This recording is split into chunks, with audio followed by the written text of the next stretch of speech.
বর্তমানে পাকিস্তান যারা চালায় সেখানকার আর্মি, আইএসআই আর লোক দেখানো প্রাইম মিনিস্টার আর পুরো পাকিস্তানবাসীকে সৌদি আরব একটা ঠাটিয়ে চড় মেরেছে।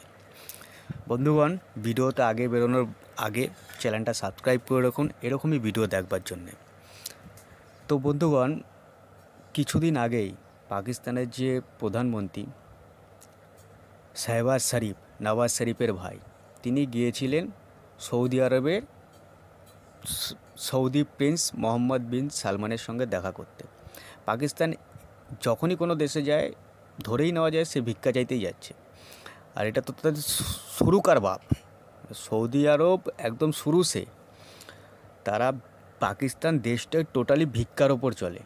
এর একটু চাপলুসি করলো, তার একটু তেল মাখালো, এইভাবেই হওয়ার পর থেকেই, বিভাজনের পর থেকে এইভাবেই চলে আসছে। এতে কোনো সবচেয়ে বেশি ট্যালেন্ট পাকিস্তানিদের, সেটা হচ্ছে ভিক্ষা চাওয়াতে। তো এরা 4-5খানা লাইন আছে, ওই 4-5খানা লাইনই না কন্টিনিউ চিপকাতে থাকে। একটা হচ্ছে কাশ্মীরকে আমরা আজাদ করে দেবো, জিও পলিটিক্যালি পাকিস্তানের অবস্থান বিশাল গুরুত্বপূর্ণ, হ্যাঁ, আমরা একটা পরমাণু শক্তিধর দেশ, তুমিও মুসলিম আমিও মুসলিম, আমরা ভাই ভাই। ব্যাস এই কয়েকটা কথা বারংবার চিপকে লাস্টে বলে ভিক্ষা দাও। এবারে ওরাও তো পরেশান, মানে আরবিয়ান কান্ট্রিগুলো পরেশান যে মালটা কিচ্ছু করে না, শুধু ভিক্ষা করে। এইবারে সৌদি আরব পরিষ্কারভাবে জানিয়ে দিয়েছে যে ভিক্ষা সে দেবে না। পাকিস্তান এটা আশা করেনি, কারণ ঈদের টাইম কোনো সময় না করে না। ভেবেছিল 1-2 বিলিয়ন ডলারও যদি দিয়ে দেয় তবুও কাজ কিছুটা চলে যাবে, মানে 2-4 মাস 6 মাস এখন চলে যাবে। পাকিস্তানের যে জিনিসপত্রের দাম সেটা একদম আকাশ ছোঁয়া, আর বাজারে জিনিসপত্র একের পর এক যেন কমে আসছে।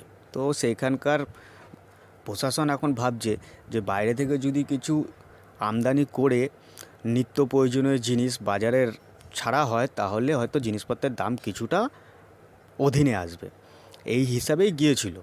কিন্তু সৌদি আরব পরিষ্কার না করে দিয়েছে।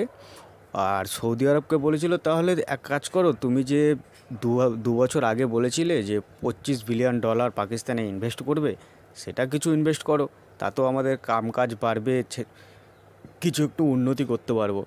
সৌদি আরব এই ব্যাপারেও পরিষ্কার বলে দেয় যে আগে নিজের দেশের অবস্থাটা ঠিক করো। আজ এখানে টেররিস্ট অ্যাটাক, কালকে ওইখানে কোনো রাজনৈতিক স্থিরতা নেই, আগে এগুলো ঠিক করো, তারপরে বোঝা যাবে যে ইনভেস্ট করবো কিনা চিন্তাভাবনা করবো। তো এই দিকেও গেল। আরেকটা কাটা ঘায়ের ওপর নুন লেপার মতো করে দিয়েছে, সেটা হচ্ছে ভারতকে সৌদি আরব বলেছিল যে $100 বিলিয়ন ইনভেস্ট করবে ইন্ডিয়াতে। এই বছরই ফেব্রুয়ারি মাসে $3.3 বিলিয়ন অলরেডি ইনভেস্ট করে ফেলেছে। এটা দেখে তো পাকিস্তানের আরও মাথায় হাত। এখন তাদের কাছে মাত্র বাজার দর করবে কীভাবে, চলবে কীভাবে, $7 বিলিয়ন রিজার্ভে রয়েছে, আর চলবে কীভাবে? আর দেশটা, আমি তো বলবো, যত এরকম অবস্থায় থাকে, মানে যত ভেতরে যেতে পারে, রসাতলে যেতে পারে, তত ভালো ভারতবর্ষের জন্যে।